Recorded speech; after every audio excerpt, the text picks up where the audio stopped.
Ya, selamat siang, Prativian, dimanapun Anda berada. Kita bertemu lagi dalam acara Freddy's Journal, Belajar Sehat bersama Dr. Freddy.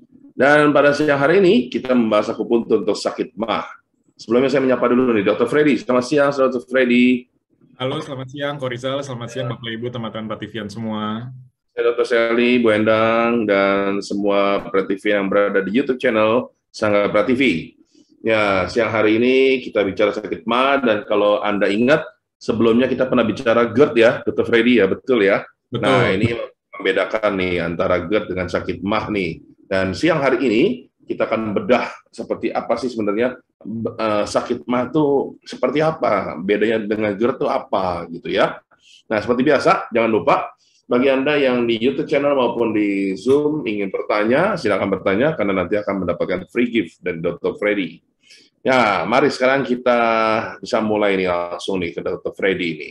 Nah, secara medis ya Dr. Freddy ya, Ya. sebenarnya yang disebut sakit mah itu apa sih? Apa sakit gara-gara kehilangan mama? Gimana Dr. Freddy? Ya, baik. Oke, jadi gini, Korizal dan Bapak Ibu teman-teman Pativian, sakit mah itu sering banget kita dengar ya. Jadi penyakit sejuta umat lah, boleh dikatakan seperti itu. Jadi banyak sekali orang yang dalam hidupnya, seumur hidupnya pasti pernah kena sakit mah gitu. Ya, mungkin boleh tolong sambil dibuka slide-nya. Nah, kalau tadi ditanya secara medis sakit mah, jadi secara medis sakit mah itu sebenarnya nggak ada, gitu ya. Di dunia medis itu sakit, Oh, kita nggak pernah, dokter-dokter itu jarang sekali bilang antara sesama dokter yang satu dengan dokter yang lain sakit mah gitu. Itu hampir nggak pernah, gitu ya. Mungkin boleh tolong dibuka slide-nya. Nah, jadi kalau ya. kita biasanya di dunia medis itu selalu mengatakan yang namanya sindrom dispepsia, ya, atau dispepsia sindrom bahasa Inggrisnya, ya.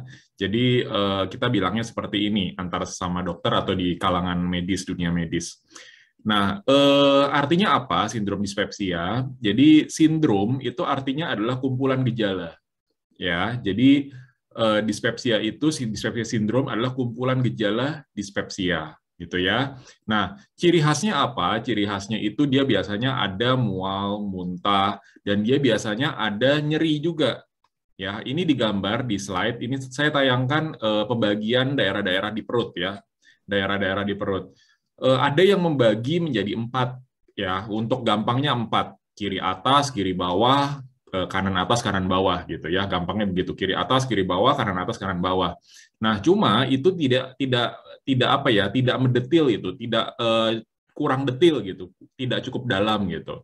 Nah, kalau saya pribadi, saya lebih suka membagi daerah perut ini menjadi 9 regio, ya 9 daerah, 9 bagian gitu ya.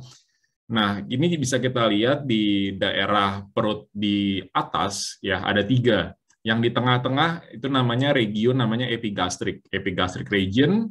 Nah, yang kiri kanannya itu namanya hypochondriac region. Hypochondriac region ada yang sebelah kiri left, ada yang sebelah kanan right. Yang di daerah tengah-tengah itu namanya umbilical region karena di situ adanya letak umbilikus atau pusar gitu ya, umbilical region. Di tengah sebelah kiri dan kanan itu adalah lumbar region, sebelah kiri left, sebelah kanan right. Di bagian bawah ada yang namanya hypogastric region atau ada yang menyebutnya suprapubic region. Ya, sebelah kiri kanannya adalah iliac region. Ya, ada kiri left, kanannya right. Nah, kalau yang namanya sindrom dispepsia atau dispepsia sindrom, tadi nyerinya itu ada di ulu hati atau di daerah epigastric region. Gitu Hmm. ya. Jadi kalau tadi Korizal bertanya di dunia medis, di kalangan medis, sakit mah itu apa sih? Ya, di dunia medis kita kenalnya sebagai sindrom dispepsia, ya, terutama ciri khasnya itu adalah mual, muntah, dan nyeri di daerah epigastric region, di daerah ulu hati, di atas bagian tengah. Begitu, Korizal. Hmm. Jadi sebenarnya lebih tepatnya kalau sakit mah itu artinya ulah hati yang sakit berarti gitu ya. Betul, betul. Ulu hatinya yang sakit, gitu.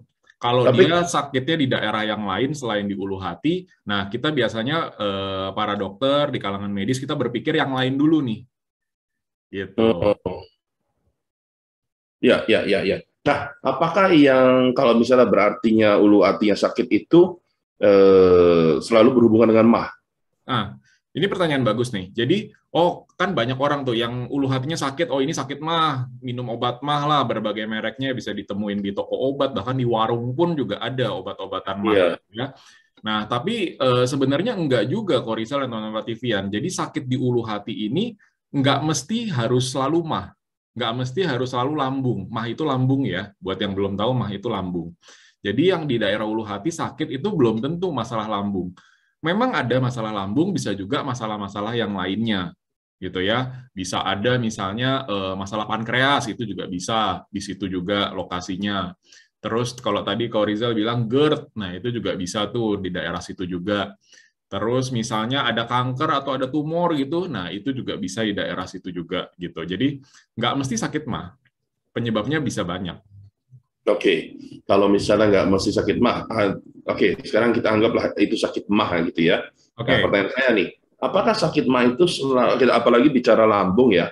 Apakah kalau bicara penyakit yang sakit mah atau lambung itu selalu berhubungan dengan kata orang terlambat makan, makan nggak teratur dan sebagainya. Nah, gimana dok penjelasannya? Kalau kita bicara sakit mah, ada kemungkinan penyebabnya karena itu. Nah, mungkin boleh tolong dibuka slide-nya. Jadi kalau kita bicara sakit mah yang beneran karena lambung, ya itu berarti harus ada, nah ini, ya harus ada diagnosis yang lebih dalam lagi, Korizal, pemeriksaan yang lebih dalam lagi, histopatologi namanya, pemeriksaan histopatologi, atau bisa juga kita melakukan teropong, endoskopi, ya dari atas, jadi namanya gastroskopi lebih spesifiknya, gastroskopi. Jadi dia pakai selang isinya ada kameranya, jadi kayak teropong begitu dimasukin lewat atas gitu ya, bukan lewat bawah, lewat atas lalu nyampe ke lambung kita, namanya gastroskopi. Nah dari situ kelihatan apakah ada peradangan di situ. Nah tadi kalau Korizal menanyakan sakit mah, beneran sakit mah, bukan sakit yang lain. Nah baru dengan cara pemeriksaan seperti ini baru kita bisa katakan sebagai gastritis gitu. Tapi kalau misalnya belum sampai pemeriksaan seperti itu, kita nggak bisa mengatakan gastritis, karena gastritis itu adalah pemeriksaan yang lebih gastritis itu adalah diagnosis yang membutuhkan pemeriksaan yang lebih dalam lagi gitu. Jadi kalau kita hanya tekan-tekan perut, kita dengerin pakai stetoskop, kita baru bisa bilangnya itu adalah dispepsia. Apalagi baru tanya jawab gitu ya, anamnesis. Jadi kita baru bisa mengatakan itu dispepsia. Kita belum bisa mengatakan gastritis gitu ya. Nah, kalau tadi Korizal bertanya yang sakit mah murni, itu yang nomor satu nih, Korizal. Bisa dilihat di slide ya, teman-teman Prativian juga. Itu yang namanya non-ulcer atau bahasa lazimnya functional dyspepsia. Ya, itu yang paling sering di antara keseluruhan. Ya, itu 50% jumlahnya. Ya, 50%. Ya. Nah, yang nomor dua mungkin ada peptic ulcer ya. Peptic ulcer itu dia di lambung juga, di mah juga, cuma dia bukan sekedar radang di lambungnya. Dia udah ada luka. Ya, dia udah ada luka, makanya biasanya keluar darah.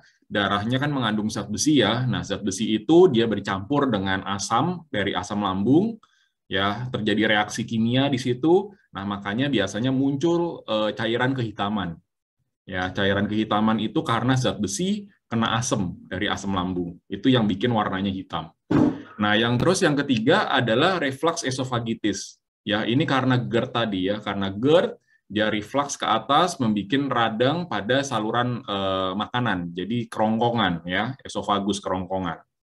Ya, kayak pernah kita bahas kerongkongan sama tenggorokan itu dua hal yang berbeda ya. Tenggorokan itu buat nafas, saluran udara, kalau untuk makan namanya kerongkongan, saluran makanan.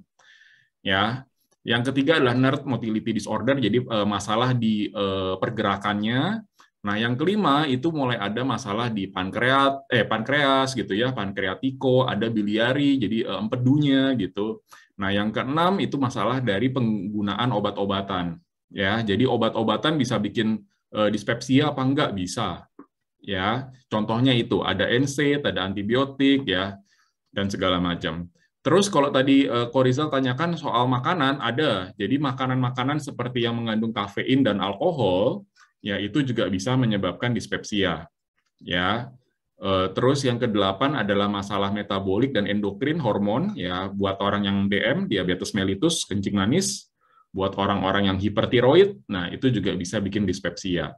Nah, tapi juga ada bakteri ya, Helicobacter pylori ya, nomor 9 itu H. pylori, Helicobacter pylori, itu dia juga bisa menyebabkan dispepsia gitu. Jadi penyebabnya banyak, sampai yang paling jarang ya, paling jarang tapi paling mematikan lah ya, bisa katakan begitu, gastric malignancy, jadi keganasan, kanker ya, kanker pada lambung ya, jumlahnya sedikit, cuma 1-2% ya dari pasien-pasien yang dispepsia. Biasa umurnya itu udah lansia, di atas 55 tahun, ditambah lagi ada alarm simptom, misalnya nggak cuma nyeri, biasanya ada penurunan berat badan, terus habis itu makan jadi nggak nafsu, ya ada keluar darah juga dan segala macam gejala-gejala yang lainnya. Gitu kok Rizal.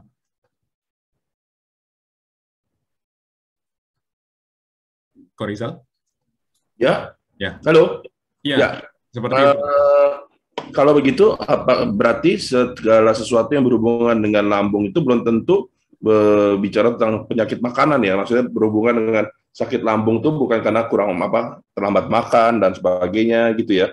Belum tentu, belum Belum tentu, tentu ya. belum tentu. Tapi kalau untuk memastikannya, karena gini, banyak orang awam selalu kalau bicara sakit mah, mereka bicara makanan, lalu mereka beli obat mah. Nah, sebenarnya kalau mereka nggak tahu sama sekali, lalu kemudian mereka masukin obat mah terus-menerus, ada efeknya nggak sih, dok?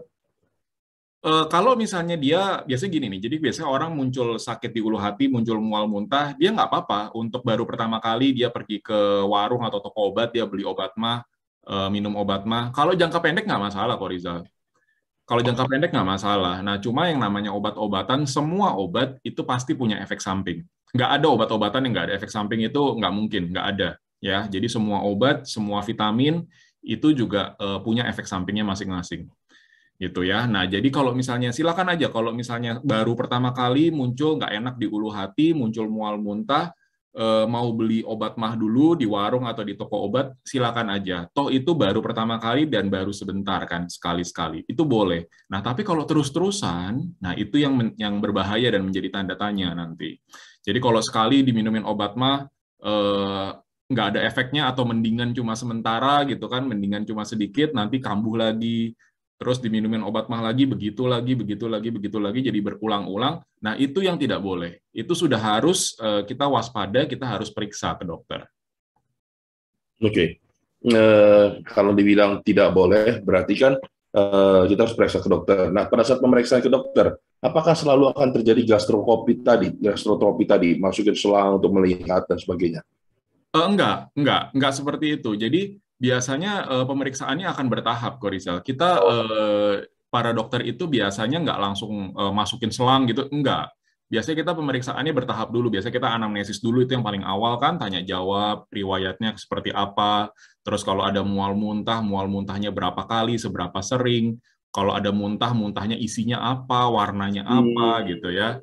Nah, terus juga apa, misalnya dari pemeriksaan didengerin apa, ada suara apa yang kita kedengeran, kita ketok-ketok, kita tekan-tekan gitu. Nah, itu semua kita dapat data dulu. Kalau dari hasil informasi yang didapat itu kurang cukup, baru kita tambah ya, namanya pemeriksaan penunjang. Ya, pemeriksaan penunjang. Jadi kita tambah lagi pemeriksaan selanjutnya ya, macam-macam, bisa dari endoskopi ya, gastroskopi tadi, bisa juga kita periksa apa buang air, feses gitu ya, karena kan pencernaan nanti ujungnya menjadi feses gitu, kita bisa periksa feses gitu. Nah, terus atau kita bisa CT scan gitu. Nah, banyak macam lah pemeriksaan itu, tapi itu semua penunjang, itu nggak langsung kok Riza. Oke. Nah, sekarang nih pertanyaannya ini, dok. Sebenarnya sakit mah itu penyebabnya apa ya? Oke, jadi jadi penyebabnya kalau misalnya di kedokteran itu kan dispepsia sindrom namanya ya. Dispepsia sindrom itu, nah itu penyebabnya bisa macam-macam tadi. Bisa ada 10 ya kalau tadi Oh, yang saya. 10 tadi itu Ah, penyebabnya. betul, itu penyebabnya. Jadi nggak murni karena masalah lambung. Memang masalah lambung yang fungsional, yang nggak ada kelainan aneh-aneh itu mendominasi sekitar 50%.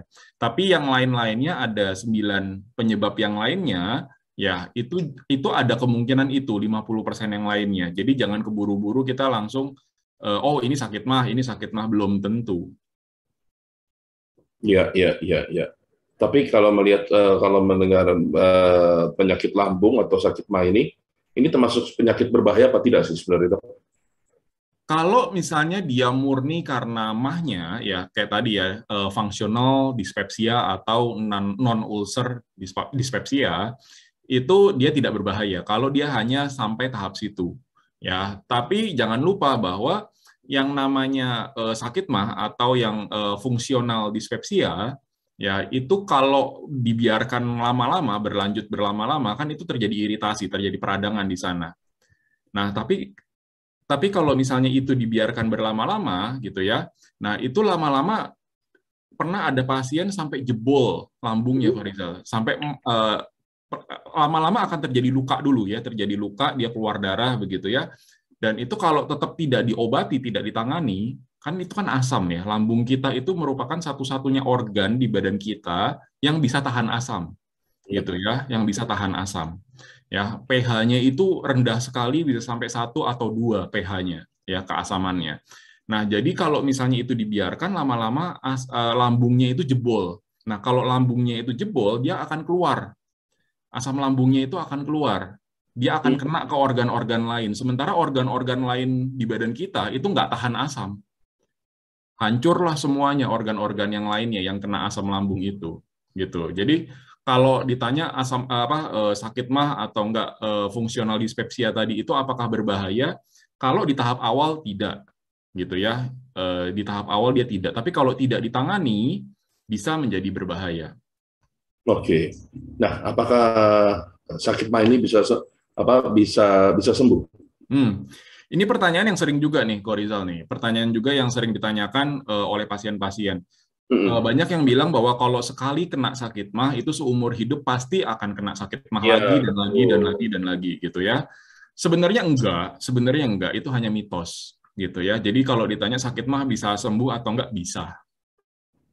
Ya bisa gitu ya. Kalau yang tadi ya, yang murni yang functional dyspepsia. Ya ya, kalau dia berupa kanker atau keganasan itu kan kita beda cerita. Ya, ya. tapi kalau misalnya kita bicara functional dyspepsia atau yang sakit mah murni, nggak ada penyebab yang lain-lain lagi, itu bisa sekali Bisa disembuhkan. sekali ya. Bisa. Oke. Wow, jadi ini kabar baik ya. Jadi kalau memang kita tahu bahwa kita dispepsia murni itu dapat sembuh ya. Bisa, Begitu. betul, betul. Nah, apakah ada penelitian nih, Dok, kalau kita bicara tentang dispepsia murni ini hubungan dengan akupuntur? Oke, kalau tentang akupunktur ada. Jadi mungkin boleh tolong ditampilkan slide-nya. Nah, ini ya, bisa dilihat di layar ya, Bapak Ibu teman-teman Ratifian. Ini saya ambil penelitian dari tahun 2016, jadi sekitar 5 tahun yang lalu ya, 23 Oktober 2016. Saya berikan kotak warna biru ya. Ini judulnya Acupuncture for Functional Dyspepsia. Jadi ini untuk yang sakit mah yang murni ya, functional dyspepsia, nggak ada penyebab yang aneh-aneh yang lainnya.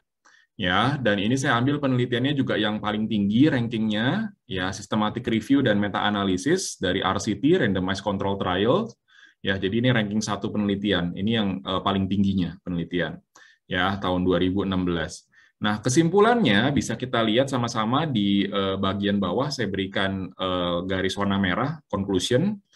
Ya, acupuncture therapy achieves statistically significant effect for FD. FD itu functional dyspepsia ya. FD in comparison with sham acupuncture and is superior to medication. Prokinetic agents in improving the symptoms and quality of life of FD patients. Jadi terapi akupunktur itu dapat mencapai secara statistik ya, itu signifikan hasilnya, efek yang signifikan untuk yang functional dyspepsia atau yang sakit mah murni, bahasa awamnya sakit mah murni, kalau dibandingkan dengan akupunktur syam. Jadi akupunktur syam itu main asal tusuk gitu loh, bukan pada titik akupunktur kita main asal tusuk-tusuk aja gitu di titik-titik yang lain gitu. Ya, dan juga lebih superior, lebih bagus daripada obat-obatan, medication, ya, dalam memperbaiki gejala-gejalanya, symptoms, dan meningkatkan kualitas hidup, quality of life pada pasien-pasien dengan functional dyspepsia, FD patients. Jadi kalau ditanya akupunktur bisa nggak untuk functional dyspepsia? Nggak cuma sekedar bisa kok Rizal dan teman-teman Ratifian, tapi bagus sekali hasilnya. Gitu. Oke, berarti bagus ya. Nah, saya tadi ada lupa sebelum kita bicara akupuntur, saya ada lupa pertanyaannya, Dok. mau Ya. bertanya gini, kalau tadi kita udah tanya penyebabnya dari sakit mah gitu ya. Nah, saya mau tahu nih, supaya kita benar-benar tahu bahwa itu sakit mah murni, ada nggak sih gejala yang mengikutinya atau yang umum bahwa saya tahu ini sakit mah? Oke, sebenarnya untuk membedakan sendiri secara awam oleh pasien agak susah, Korisa. Agak susah. Jadi kita biasanya kita namakan test and trial and error, gitu Hmm, ya. Jadi kita pada saat ada mual muntah, ada nyeri di ulu hati, orang biasanya minum langsung obat mah gitu kan, walaupun penyebabnya belum tentu mah. Ya, penyebabnya kan kayak tadi saya katakan penyebabnya bisa lain-lain ya. macam-macam. Cuma 50% mah, 50% bukan. Gitu ya. Nah, jadi silakan aja kalau misalnya ada gejala-gejala seperti itu, mau minum obat mah, ya boleh-boleh aja. Nah, tapi kalau misalnya nggak sembuh-sembuh atau nggak mendingan sedikit lalu kambuh lagi, mendingan sedikit kambuh lagi, mendingan sedikit kambuh lagi, jangan diulang-ulang terus, gitu ya. Itu udah alarm sign atau warning sign kita untuk periksa ke dokter, untuk tahu lebih jelasnya. Ini saya sakit apa gitu loh, gitu. Karena jangan lupa, walaupun 50% dia adalah sakit mah murni, functional dyspepsia, ada kemungkinan 50% lagi yang bukan itu, Hmm, gitu. Tapi kalau ditanya gejala yang khas apa untuk kita tahu functional dyspepsia, agak susah. Agak susah. Yang jelas, functional dyspepsia, dia cuma ada mual, muntah, ulu hatinya nggak enak atau sakit. Cuma ada itu. Nggak ada yang lainnya. Dia nggak akan muncul muntah-muntah keluar darah gitu, nggak. Kalau dia muntah-muntah keluar darah, itu pasti di lambungnya udah bukan functional dyspepsia lagi, dia udah ada ulkus, udah ada luka di lambungnya, makanya dia bisa keluar darah. Apalagi kalau dia udah ada keluar cairan hitam, itu pasti udah ada yang lainnya lagi. Gitu. Nah, tapi jangan lupa bahwa 3 gejala tadi itu, mual, muntah, dan nyeri di ulu hati atau ulu hatinya nggak enak, itu juga bisa dimiliki oleh penyebab-penyebab yang lain, yang bukan functional dyspepsia. Gitu. Jadi ya kalau mau trial and error, ngetes dulu obat-obatan mah ya boleh aja, cuma jangan terlalu lama.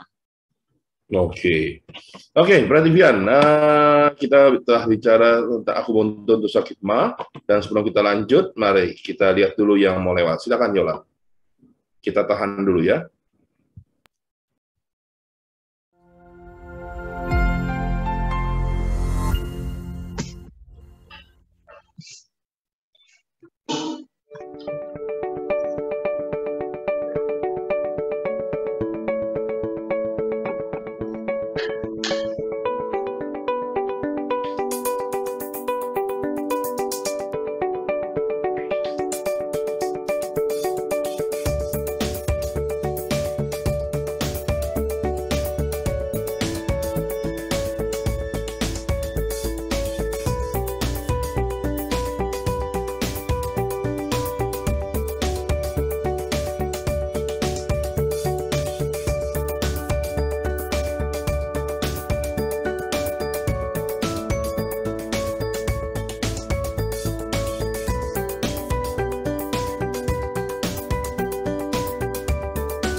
Ya, berarti Vian, kita kembali lagi dalam Freddy's Journal, akupuntur untuk sakit mah. Ya, tadi kita udah bicara tentang gejala, lalu penyebab, dan sebagainya.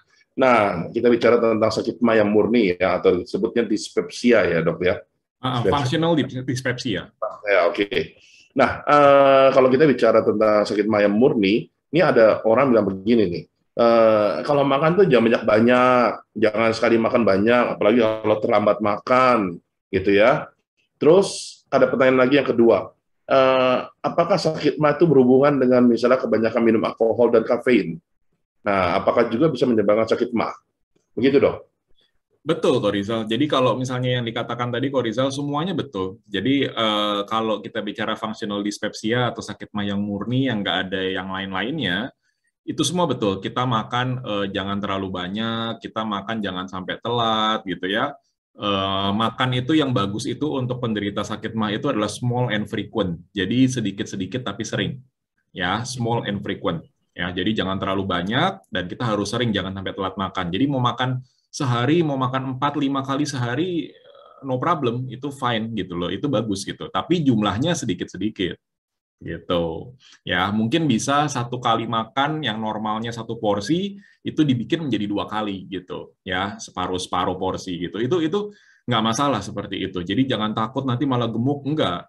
Nah, kebiasaannya adalah orang bukan small and frequent tapi normal atau big dan frequent gitu. Jadi malah jadi gemuk gitu.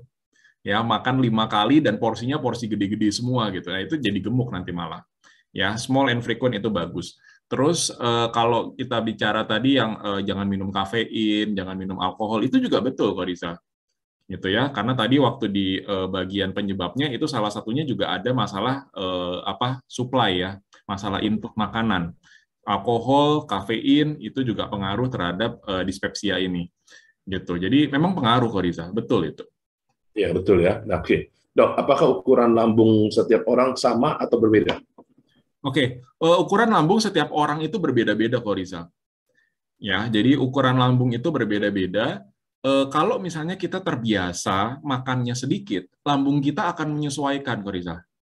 Lambung kita akan menyesuaikan menjadi kecil ukurannya. Nah, tapi kalau misalnya kita terbiasa dengan makan makanan yang banyak-banyak dalam sekali makan, nah itu otomatis lambung kita juga akan menyesuaikan, dia akan melar, dia akan terstretch gitu, tegang, dia akan menjadi besar, gitu. Jadi lambung orang berbeda-beda tergantung dari kebiasaan makannya. Tapi kalau begitu yang berarti yang besar, apakah juga bisa membiasakan diri ketika dia biasakan misalnya diet atau nahan makan, tahan diri, lalu bisa mengecil kembali? Bisa kok Rizal, ini pertanyaan bagus. Bisa. Jadi jangan khawatir kalau orang-orang yang tadinya obesitas, makannya terbiasa dalam jumlah yang jumbo-jumbo, nah terus kita mulai membiasakan hidup sehat, makannya dikurangin menjadi porsinya yang normal atau sedikit lebih sedikit gitu ya. Nah itu lambungnya bisa menciut kok Rizal. Oh. Lambungnya bisa menciut sendiri. Jadi pada saat dia sudah menciut, dia dipaksa untuk makan banyak, dia nggak sanggup karena lambungnya dia udah ciut. Oh, iya. Gitu. Nah, satu nih pertanyaan sebelum kita ke akupuntur. Berapa lama sih lambung memproses makanan sehingga lambung kosong kembali? Oke, ini juga pertanyaan bagus. Jawabannya 3 jam. Rizal, jawabannya 3 jam.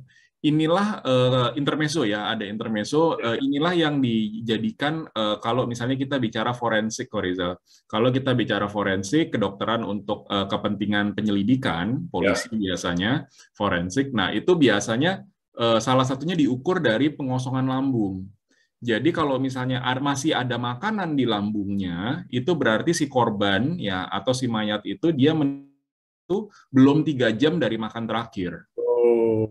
Gitu. Karena makanannya masih ada. Lambung itu baru kosong kalau udah lewat dari 3 jam sejak makan. Gitu. Ini kita normal ya. Bukan bicara soal bubur, banyak airnya, enggak minum minuman biasa, jus gitu. Itu akan lebih cepat. Tapi kalau kita bicara makan normal gitu 3 jam. 3 jam ya. Menarik. 3 jam ternyata. Oke. Nah, sekarang kita bicara tentang akupuntur nih, dokter. Bagaimana modalitas apa aja dipakai nih untuk menyembuhkan orang-orang yang menderita sakit mah? Oke.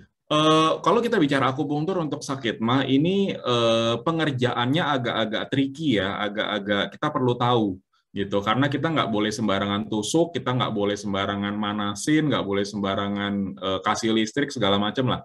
Jadi modalitas yang biasa kita pakai itu ada 3, jarum, listrik, pemanasan gitu ya. Cuma yang tricky itu adalah bagian mana yang kita tusuk, bagian mana yang kita kasih listrik, bagian mana yang kita kasih pemanasan. Itu yang agak tricky. Jadi nggak boleh salah. Karena kalau misalnya dia salah, dia bukannya makin membaik, dia malah akan makin memburuk sakit mahnya. Gitu ya. Jadi mesti hati-hati. Ya. Kalau kita bicara sakit mah atau functional dyspepsia, sakit mah yang murni yang nggak ada yang lain-lain lagi penyebabnya, daerah perut, daerah lokasi di mana lambung itu berada, itu tusuk aja, jangan dikasih listrik, jangan dikasih pemanasan di situ. Jadi kalau mau diberikan listrik, mau diberikan pemanasan, berikanlah pada titik yang lain selain di perut, ya, selain di perut bagian atas, gitu. Yang lain boleh. Begitu, Kak Risa. Oke, jadi modalitasnya ada 3 ya, jarum, pemanasan, dan listrik ya. Betul, jarum, pemanasan, dan listrik. Betul. Lalu berapa kali nih akupuntur harus dilakukan dan kapan aja waktunya? Ini bervariasi sekali, Korizal dan teman-teman Prativian. Jadi tergantung dari tingkat keparahannya dan tingkat keseringan munculnya. Kalau dia sekali-sekali aja muncul, terus begitu munculnya pun juga nggak terlalu berat, dia masih bisa aktivitas, masih bisa ketawa-ketawa, begitu ya, itu cukup sekali 2 kali selesai, Korizal. Gitu, itu cukup sekali 2 kali selesai. Nah, tapi kalau dia udah bertahun-tahun, terus lama banget nggak ditangani gitu ya, selalu minumnya obat warung, obat dibeli sendiri di toko obat gitu ya. Nah, terus habis itu nggak pernah periksa ke dokter. Nah, terus habis itu begitu sakit mahnya muncul, dia sampai nggak bisa bangun dari tempat tidur, guling-gulingan aja di tempat tidur gitu. Nah, itu perlu waktu lebih lama, itu mungkin perlu 10 kali, jadi 1 seri langsung. Dan kalau misalnya datang 2-3 kali atau 10 kali, itu dipastikan memang sembuh total. Sembuh total asal dijaga. Semua penyakit kan begitu, Pak Rizal. Kalau kita bicara apa ya, yang simple itu misalnya radang tenggorokan lah, misalnya ya sakit leher, sakit buat nelen gitu, radang tenggorokan. Ya kita berikan obat, misalnya kita perlu antibiotik, kita berikan antibiotik, nah terus si pasiennya sembuh. Nah tapi kalau misalnya si pasiennya nggak jaga, dia juga bisa kena lagi radang tenggorokannya. Gitu. Jadi semua penyakit itu sama seperti itu. Jadi sakit mah pun juga sama seperti itu, bisa sembuh total, tapi setelah sembuh perlu dijaga. Kalau nggak nanti ya bisa kena lagi. Nggak bikin kebal gitu loh. Ya. Jaganya dengan cara bagaimana ya dok? Ya kalau boleh tahu. Itu tadi. Jadi caranya itu macam-macam. Nanti di akhir saya akan berikan. Oh, di akhir ya. Oke. Nah sekarang bagian tadi kan kita udah bicara nih ditusuk dengan modalitas jarum. Nah ini bagian mana sih sebenarnya yang ditusuk kalau misalnya kita orang menderita sakit mah? Oke. Jadi kalau misalnya yang ditusuk itu bagian depan. Jadi si pasiennya itu tidurannya terlentang aja. Jadi nggak usah bagian punggung. Ya, kalau mungkin nanti kalau teman-teman ada yang praktisi akupunktur juga mau menusuk daerah punggung ya silakan aja, boleh aja. Tapi kalau saya biasanya bagian depan aja, bagian belakang nggak saya tusuk. Ya, jadi biasa kita tusuk bagian kepala ya karena nanti sakit mah ini ada hubungannya sama stres. Jadi kalau orang stres kadang-kadang suka muncul tuh sakit mahnya. Jadi kita biasa ada penusukan di daerah kepala. Ya, kita otomatis kita akan berikan penusukan juga di daerah perut, terutama daerah tadi ya, daerah regio epigastrik tadi di tengah atas gitu ya, di tengah atas. Nah, itu daerah perut situ kita melakukan penusukan juga. Nah, terus di tangan juga ada penusukan dan di kaki juga ada penusukan. Tapi semuanya bagian depan. Gitu. Oke, semua bagian depan ya. Dan berapa lama? 30 menit seperti biasa ya? Seperti biasa 30 menit. 30 menit seperti biasa. Nah, lalu ini cara kerjanya akupuntur gimana dok dalam hubungan dengan sakit mah ini? Oke, nah ini menarik ya. Mungkin boleh sambil tolong dibuka slide-nya ya, cara kerjanya akupunktur untuk sakit mah. Nah ini ya, boleh ya oke. Ya, jadi kalau misalnya kita bicara tentang akupunktur, kenapa bisa berguna untuk sakit mah, pengobatan sakit mah, nah kita ada 4 cara nih, ya kita perlu lihat dulu. Ya, yang pertama itu adalah masalah di disfungsi gut-brain axis. Jadi ini masalahnya di hormon. Ya, masalahnya di hormon, masalahnya di neurotransmitter, inilah yang berhubungan sama stres tadi. Jadi kalau orang stres, orangnya tegang gitu ya, mungkin masalah kerjaan, masalah ujian, masalah apa ya, hubungan sama pacar, sama suami, sama istri gitu, itu juga bisa mengakibatkan sakit mah. Ya, ini masalahnya di sini, gut brain axis, karena dia punya persarafan yang menghubungkan antara sistem limbik ya di otak yang mengatur perasaan, sedih, senang, stres gitu ya. Dia ada persarafan yang menghubungkan dengan lambung, namanya nervus vagus gitu ya. Mungkin kalau ada yang pernah mendengar nervus vagus, nervus ke-10, saraf ke-10, nah itu berhubungan dengan pencernaan, termasuk lambung ya. Jadi akupunktur di sini dia menurunkan stres, membuat orang jadi nggak terlalu sedih, nggak terlalu marah, nggak terlalu yang jelek-jelek lah, gitu ya, membuat orang jadi lebih santai. Itu yang pertama. Yang kedua di bawahnya, ya ada perubahan mikrobiota dari saluran cerna, ya terutama karena lambung itu kan dia berhubungan sama usus. Ya, lambung itu normalnya itu bakteri mati di sana karena dia asamnya sangat asam. Jadi begitu ada bakteri atau kuman yang masuk lewat mulut, begitu nyampe di lambung, dia akan mati. Normalnya seperti itu ya, kecuali ada bakteri-bakteri khusus tertentu dia bisa tahan asam. Tapi umumnya dia akan mati begitu kena asam lambung. Nah, tapi kalau sudah di usus, karena lambung itu kan nyambungnya ke usus. Sedangkan kalau di usus, dia sifatnya udah bukan asam lagi, dia agak basa gitu ya, agak basa, pH-nya lebih daripada 7.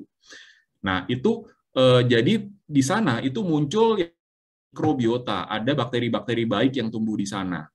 Ya. Nah, jadi bakteri-bakteri ini dia juga menghasilkan inflamasi, peradangan, bakteri proinflamasi. Nah, jadi akupunktur ini juga berguna untuk menstabilkan si bakteri tadi, si mikrobiota tadi. Supaya bakteri yang baiknya tumbuh, bakteri yang jahatnya dia nggak terlalu banyak. Itu yang kedua fungsinya. Ya. Terus kalau misalnya yang ketiga itu adalah disfungsi motorik dan sensorik saluran cerna. Ya, ini berhubungannya sama pergerakan dari lambung untuk isi lambung supaya makanan itu turun ke dalam usus gitu ya. Di akupunktur di sini gunanya adalah supaya makanannya itu jangan terlalu lama di dalam lambung.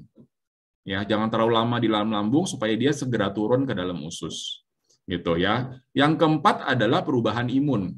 Ya, daya tahan tubuh, imun. Kan topik bahasan yang Kamis yang lalu kan kita bicara tentang daya tahan tubuh ya, Korizal ya. Nah, makanya akupunktur juga berpengaruh terhadap daya tahan tubuh, termasuk daya tahan tubuh yang ada di dalam saluran cerna.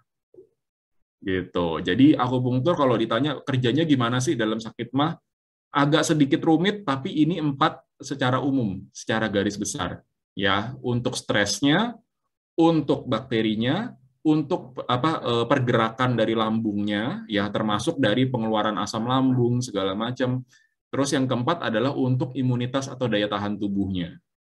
Itu 4 cara kerja akupunktur terhadap sakit mah. Dok, di situ dituliskan di bawah nomor 1 ada perubahan asam empedu ya. Iya, betul. Nah, bagaimana dengan orang-orang yang empedunya sudah tidak ada? Nah, apakah mempengaruhi nggak? Nah, kalau ini perubahan asam empedu itu adalah berhubungannya sama yang dispepsia yang lainnya, Korizal. Kan tadi kan dispepsia itu nggak cuma yang fungsional aja. Ya, jadi yang nyeri di ulu hati itu penyebabnya kan 50% yang fungsional, 50% bukan. Nah, kalau perubahan ya masalah empedu, masalah pankreas itu hubungannya sama 50% yang bukan fungsional. Gitu. Jadi nggak ada hubungannya ya. Artinya kalau yang murni nggak. Ya, meskipun nggak ada empedu, bukan berarti dia akan sakit mah begitu ya. Bukan, kalau yang murni ya. Kalau yang bukan yang murni bisa. Ya, maksud saya yang murni gitu ya. Betul, betul. Ini kalau ngelihat cara kerjanya cukup rumit juga ya. Ya, sebenarnya lebih rumit lagi daripada ini, Korizal. Waduh. Iya. Jadi sebenarnya akupuntur itu menyembuhkan apa yang disembuhkan sih dari lambung ini, Dok? Akupuntur ini? Kalau gampangnya peradangannya, Pak Rizal. Radangannya disembuhkan. Betul. Jadi pada functional dyspepsia itu terjadi peradangan di dalam lambungnya, iritasi dari lambungnya. Ya. Belum terjadi luka, belum terjadi perdarahan, apalagi tumor, kanker, segala macam itu semua nggak ada. Jadi murni cuma peradangan, murni cuma inflamasi, iritasi aja. Nah, itu yang disembuhkan. Oke, kalau misalnya sampai terjadi sudah mulai luka, apakah masih dapat diurus dengan akupuntur? Akupunktur plus kombinasi dengan yang lain, biasanya obat-obatan. Oke, tapi tetap ada harapan sembuh. Ada, kalau yang udah ada yang lain bisa sembuh, tapi nggak bisa dengan akupunktur sendirian aja. Ya. Perlu ditambah yang lain. Perlu ditambah dengan yang lain ya. Dan kemudian juga mesti menjaga gaya hidup, cara makan dan sebagainya kali ya. Oh ya, itu pasti, itu pasti. Ya. Nah, apakah kalau misalnya kita bicara yang murni gitu ya, tadi kan minum kafein nggak boleh, alkohol nggak boleh. Nah, kalau teh dan kopi itu, sorry, kopi bukan kopi. Kalau teh misalnya? Ya, ini juga pertanyaan baru aja kemarin semalam itu ada pertanyaan yang sama juga ke saya nih dari pasien. Dok, saya nggak minum kopi tapi saya minum teh, boleh nggak gitu? Itu pertanyaan yang baru dapat dari pasien. Jawabannya sama aja kok, Rizal. Jadi kopi sama teh 12 gitu. Kenapa 11-12? Karena kalau kopi itu dia punya kadar kafein lebih tinggi daripada kadar yang namanya tanin atau tein gitu ya. Mungkin kok Rizal dan teman-teman Praktivian pernah dengar ya, tanin atau tein gitu ya. Kalau kopi kafeinnya lebih tinggi daripada tanin atau teinnya. Sedangkan pada teh itu kebalikannya. Tanin atau teinnya lebih tinggi daripada kafeinnya. Jadi kalau ditanya di dalam teh punya kafein apa enggak? Punya. Gitu. Dia punya kadar kafeinnya. Dan terus nanti kalau ditanya lagi, "Dok, kafein sama tanin emang fungsinya sama, dampaknya sama?" Sama. Itulah mengapa kalau orang yang terlalu banyak minum teh itu juga bisa melek terus, susah tidur. Gitu. Karena alasannya itu. Karena kafein sama tanin itu 11-12, mirip-mirip. Iya. Luar biasa. Oke, sebelum kita mau masuk ke dalam pertanyaan berikutnya, silakan Yolan, disampaikan lagi berikutnya. Kita tahan dulu ya. Ada pertanyaan juga dari Ibu Sri. Nanti kita akan membahas pertanyaan dari Ibu Sri.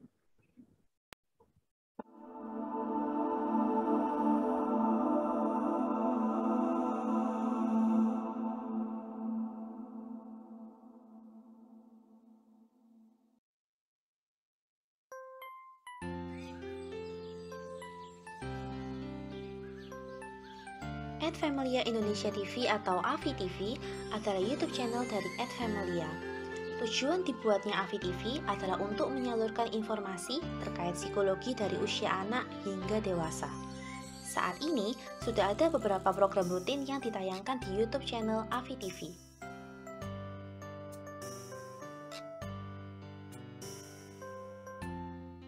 Program rutin yang pertama adalah Klik Mona atau Klinik Konsultasi Keluarga bersama Mona Sugianto. Dalam program ini, teman-teman bisa memberikan pertanyaan yang nantinya akan dikupas tuntas oleh Bu Mona.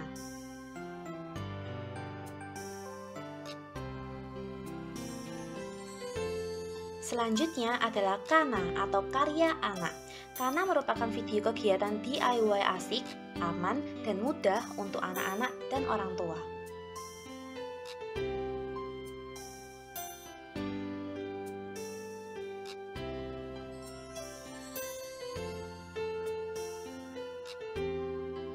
Program rutin berikutnya adalah Seruput, talk show sore santai tentang buku atau fenomena terupdate.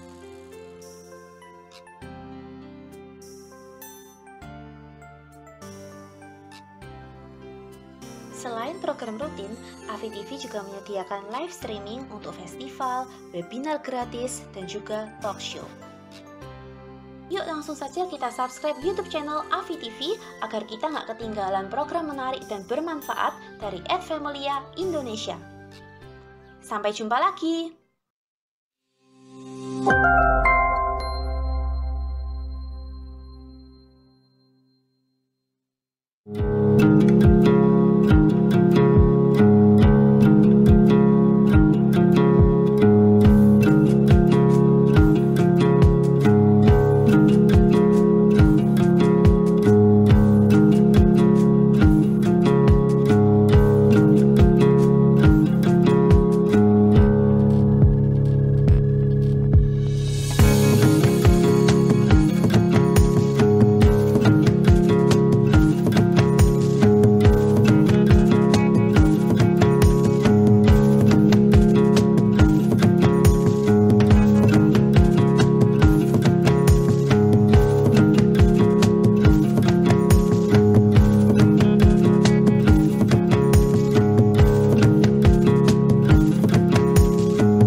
Ya, Mbak Tivian, kita kembali lagi dalam acara Freddy's Journal, ya, akupuntur untuk sakit mah.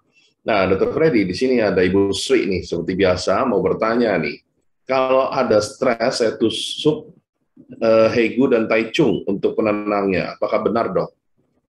Ya, Ibu Sri, boleh Ibu. Heku Tai Chung biasa kita tusuk di tangan, di kaki ya, LI4 sama LR3, Heku Tai Chung. Biasa kalau ada stres, saya tambahkan lagi dengan Pai Hui di atas. Di kepala, di ubun-ubun. Gitu. Jadi diberikan Heku Tai Chung, ditambah dengan Pai Hui, di ubun-ubun, itu boleh kalau ada stresnya. Ya. Menarik ya, Dok ya, sebelum ini. Sakit mah yang murni biasanya berhubungan dengan peradangan dan sebagainya. Tapi tadi dokter bilang bahwa juga bisa diakibatkan karena stres. Nah, karena kalau stres, apakah memang terjadi peradangan juga? Sama. Jadi ditanya kenapa sih stres bisa bikin sakit mah yang dysfunctional dispepsia ya, yang dispepsia yang murni ya. Itu karena ada saraf tadi ya, saraf ke-10 atau nervus vagus bahasanya, namanya nervus vagus, saraf ke-10, dia itu menghubungkan Korizal. Jadi saraf ke-10 itu menghubungkan antara dengan pencernaan kita termasuk lambung kita. Jadi pada saat kita sedih, kita marah, nah itu si lambung kita akan mengeluarkan asam gitu. Dia asam lambungnya akan dipacu, yang akan dipicu untuk dikeluarkan gitu. Jadi asam lambungnya normalnya asam lambung itu baru keluar pada saat jamnya kita makan biasanya, atau pada lihat makanan enak, kita nyium bau-bau makanan yang enak-enak gitu. Nah, itu asam lambung biasanya baru keluar. Tapi kalau kita stres, kita sedih, kita marah gitu ya, itu biasanya suka keluar juga tuh asam lambung itu. Nah, asam lambung itu kalau terus-terusan keluar tapi tidak ada makanan di dalam lambungnya, itu bisa mengakibatkan iritasi. Iritasi kalau terus-terusan ya jadi peradangan di lambung. Iya. Nah, saya tadi ingat dirinya ketika dokter ngomong itu. Biasanya begini, ada kebiasaan orang begini, kalau terlambat makan dan mulai nyeri, mereka biasanya membuat teh hangat dengan air gula. Gitu. Yang mereka percaya bahwa asam itu akan jadi netral dengan air gula. Gitu. Itu bagaimana proses kerjanya, Dok? Apakah betul demikian? Sebenarnya nggak perlu teh, Korizal. Sebenarnya nggak perlu teh, air biasa aja, air minum biasa aja, air putih biasa, dikasih gula gitu kan, anget-anget gitu, boleh. Terus kenapa harus ada gulanya? Karena dikhawatirkan kalau orang yang sakit mah begitu, ya berarti mungkin anggapan orang-orang itu dia sudah lama tidak makan atau puasa gitu ya. Jadi kadar gula darahnya dia turun, makanya dicampurlah gula pasir sedikit di dalam air angetnya gitu. Nah, tapi kalau misalnya untuk sakit mah tapi gula darahnya masih oke-oke aja, nggak perlu dikasih gula, Korizal. Gitu. Jadi gula yang dicampur itu bukan untuk sakit mahnya. Gula yang dicampur itu untuk menaikkan kadarnya. Karena orang berpikiran kalau sakit mah dia udah lama banget nggak makan, puasa, nah gula darahnya udah mulai turun, makanya kita berikan gula pasir untuk naikin darahnya. Jadi gula pasirnya itu bukan untuk sakit mah, bukan. Iya, betul. Nah, nih kita mesti tanya nih sama dokter nih, seperti yang tadi dijanjikan, bagaimana cara yang bisa dilakukan di rumah untuk mencegah atau membantu pengobatan orang yang menderita sakit mah, Dok? Oh ya, oke. Ini penting nih. Jadi boleh tolong dibuka slide saya yang berikutnya.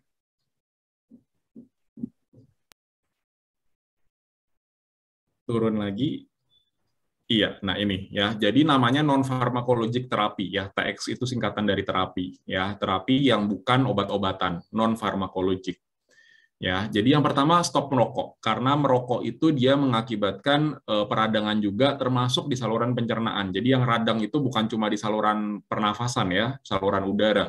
Ya, karena dia menyebabkan peradangan di seluruh bagian badan kita. Ya, makanya ada yang bilang kalau orang merokok itu bisa mandul, bisa bikin impotensi, karena dia peradangannya itu nggak cuma di saluran nafas, dia peradangannya ini di seluruh badan, termasuk di lambung.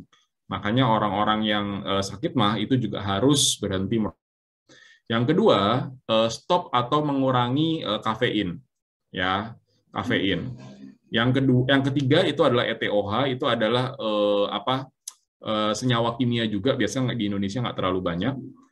Nah, terus yang keempat itu adalah obat-obatan, ya, obat-obatan yang berhubungan sama dispepsia. Biasanya ini adalah NSAID, ya, anti nyeri biasanya, obat-obatan nyeri.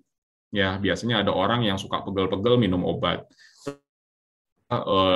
Rematik terutama, rematik gitu kan, suka minum obat-obatan rematik, nah itu harus hati-hati. Ya, hati-hati dia bisa kena ke sakit mah. Antibiotik tertentu juga dia bisa kena ke lambungnya atau kena ke mahnya gitu. Jadi hati-hati kalau minum obat-obatan.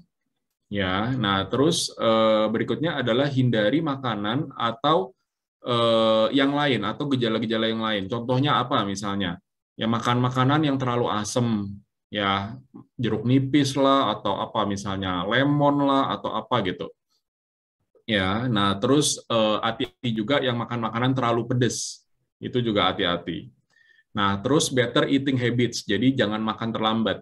Ya, biasanya orang-orang yang workaholic, kerjaan sampai telat makan sering-sering gitu, nah itu bisa mengakibatkan sakit mah. Kalau misalnya dia sekali-sekali ya mungkin mahnya masih kuat gitu, tapi kalau itu menjadi rutinitas telat makan itu dia bisa kena ke mahnya. Ya, nah terus habis itu jangan lupa masalahnya nggak cuma sekedar di lambung aja, jadi kita harus terapi juga kalau dia ada stres, dia ada anxiety atau cemas, dia ada depresi, nah itu juga bisa menyebabkan sakit mah, jadi itu juga mesti diterapi juga. Ya, nah terus yang berikutnya adalah elevate head of bed, jadi ini terutama kalau misalnya ada GERD, ya ini terutama biasa kalau ada GERD asam lambungnya naik. Nah, ini kalau misalnya kita berbaring, tiduran gitu ya, itu bagian kepalanya itu harus lebih tinggi, diangkat sedikit lah, ya pakai 2 bantal atau 3 bantal gitu, ya agak naik sedikit. Tapi kalau dia yang mahnya yang murni, yang functional dyspepsia, ini nggak perlu, makanya diberikan tanda tanya, ya diberikan tanda tanya. Jadi ini hanya untuk terutama yang GERD, ya. Lalu adalah stress reducing activities. Jadi yang harus ada exercise-nya, olahraga, ya karena begitu ada olahraga keluar hormon endorfin, ya. Nah terus habis itu endorfin itu dia akan menekan peradangan.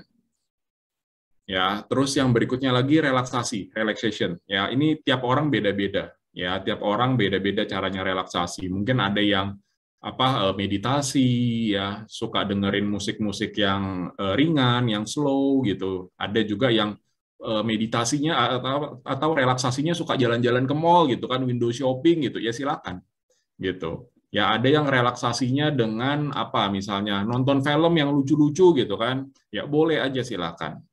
Ya pokoknya untuk menurunkan stres kita. Ya. Terus yang terakhir yang nggak kalah penting adalah reassurance. Reassurance itu adalah menyemangati gitu. Jadi kita merasa aman, kita merasa bahwa sakit mah itu bisa loh sembuh gitu loh. Jadi bukan berarti sekali sakit mah seumur hidup akan sakit mah. Enggak. Sakit mah itu curable ya. Jadi bisa disembuhkan gitu ya. Yang penting kita harus tahu cara pengobatan yang benarnya. Dan kita harus menjaga supaya jangan kambuh lagi, jangan kena lagi. Gitu, Kak Rizal. Oke, baik. Ini luar biasa ya, apa yang harus kita lakukan sebagai untuk bisa mencegah penyakit mah. Nah, ini ada satu pertanyaan dari Bu Santi. Dok, bisa dijelaskan nggak secara singkat saja ya, ibarat atau secara umum, beda gejalanya GERD dengan mah? Nah, setidaknya nih yang awam jadi tahu nih, gitu. Dan saya tadi, kalau pertanyaan dari saya satu nih, menambah pertanyaan Ibu Santi. Bagaimana kalau orang menderita GERD dan mah? Apakah itu memungkinkan sekaligus? Oke, baik Ibu Santi ya. Jadi kalau GERD itu untuk lengkapnya nanti ada ininya sendiri. Kemarin kita udah pernah membahas akupunktur untuk GERD ya, asam lambung naik. Kalau kita Ibu Santi mau lihat lebih detailnya nanti mungkin bisa dilihat di YouTube-nya ya. Nah, tapi kalau secara besar GERD itu adalah asam lambungnya naik gitu ya. Jadi asam lambung itu kan normalnya di dalam lambung, dia nggak kemana-mana, di situ-situ aja gitu, di dalam lambung aja ya, karena dia dikunci di bagian bawah, dikunci sama klep, di bagian atas dia juga dikunci sama klep, jadi dia berupa kantong, lambung itu berupa kantong gitu ya. Nah di dalam kantong lambung itu ada asam lambungnya di sana. Nah tapi begitu klepnya kendor, gitu ya, bolong gitu. Nah, klepnya bolong, si asam lambung itu akan bisa keluar. Nah, kalau GERD, klep yang bolong itu adalah klep yang di bagian atas. Ya, klep yang di bagian atas, yang dari kerongkongan itu dia kendor. Lambungnya itu dia balik lagi, naik lagi ke daerah atas, ke daerah kerongkongan kita. Gitu. Nah, itu yang namanya GERD, singkatan dari gastroesophageal reflux disease, atau bahasa awamnya asam lambung naik gitu. Asam lambung naik itu GERD. Jadi dia asam lambungnya dia naik lagi ke kerongkongan kita. Nah, nah sakit MAH atau functional dyspepsia itu klepnya masih oke, tapi dia ada peradangan, ada iritasi di dalam kantongnya, di dalam lambungnya. Dia di situ. Itu yang namanya functional dyspepsia atau sakit MAH. Gitu. Terus kalau ditanya bisa berbarengan apa enggak sakit MAH dengan GERD? Bisa. Gitu. Jadi sakit MAH sendiri yang apa GERD itu bisa, GERD aja tanpa sakit MAH itu juga bisa, atau dua-duanya berbarengan, ada sakit MAH, ada GERD-nya juga, asam lambung naik, itu juga bisa. Gitu. Nah, terus tadi Ko Rizal menanyakan apakah bisa berbarengan terapinya maksudnya ya. Terapinya bisa berbarengan Ko Rizal. Jadi sakit MAH sama apa tadi GERD itu bisa berbarengan terapinya. Kalau emang ada dua-duanya ya. Oke. Berarti GERD itu lokasi nyerinya di dada ya, Dok?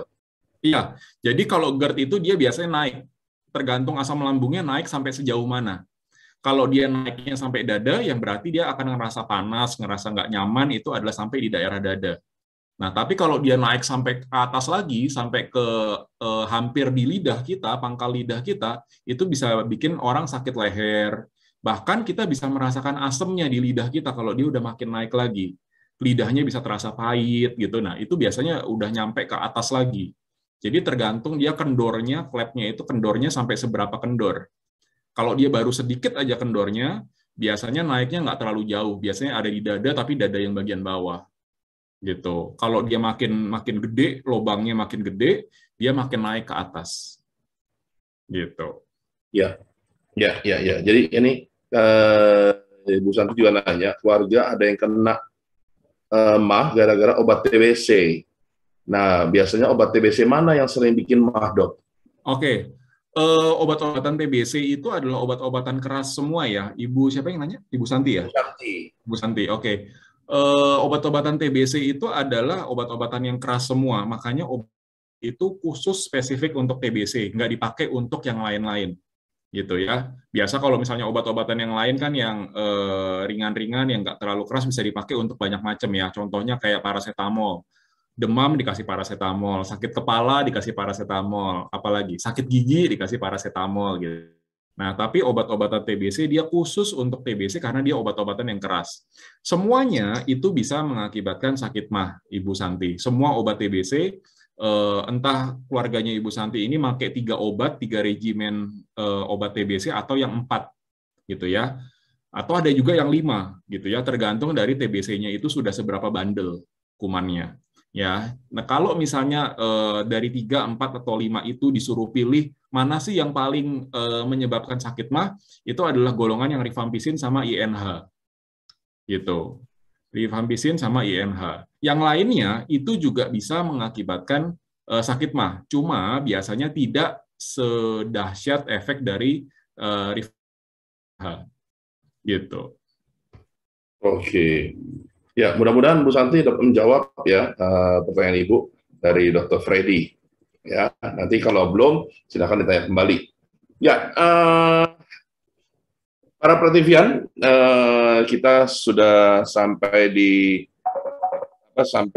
penghujung acara. Nah, sebelumnya mungkin Dr. Freddy bisa menyampaikan sesuatu sebelum nanti kita menampilkan siapa pemenangnya. Silakan. Ya, baik.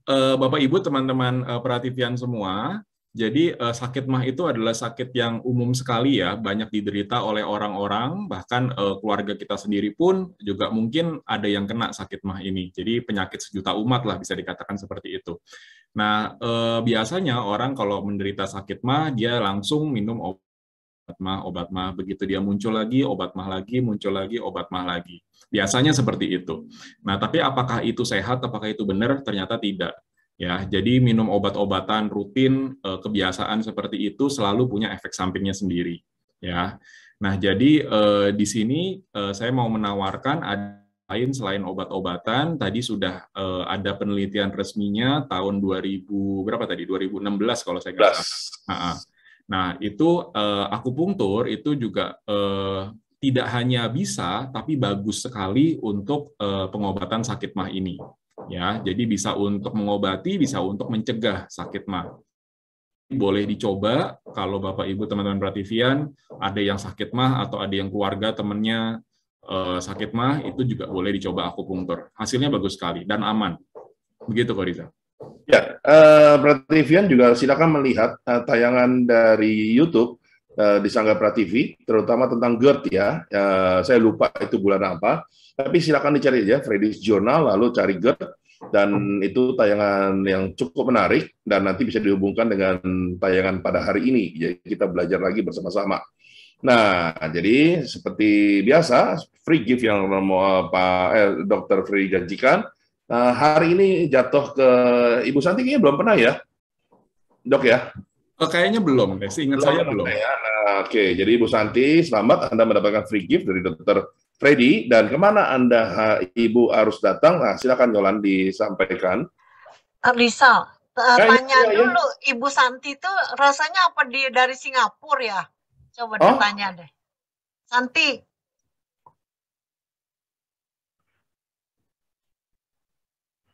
Ya, tapi oke. Ini alamat Dr. Freddy, Jalan Kelapa Kopior Raya, Blok W1 nomor 11 Kelapa Gading. Dan ini nomor hubungnya, silakan dihubungi Dr. Freddy. Dan Dr. Freddy selain akupuntur juga praktek umum ya, untuk penyakit umum, medical check up, vaksinasi imunisasi, pemeriksaan buta warna, home visit, telemedicine, dan akupunturnya juga banyak. Ya, silakan. Ya, bagaimana Dr. Sally? Coba tanya deh, Ibu Santi bukan yang dari Singapura ya, Santi? Santi buka deh ininya. Itunya, kamera sama mic-nya buka deh. Tinggal di Bogor. Oke, Adi. Ini Mas Sinta dong. Iya. Di Bogor ya, tahu saya. Baik. Dia sakit mah. Ya, baik.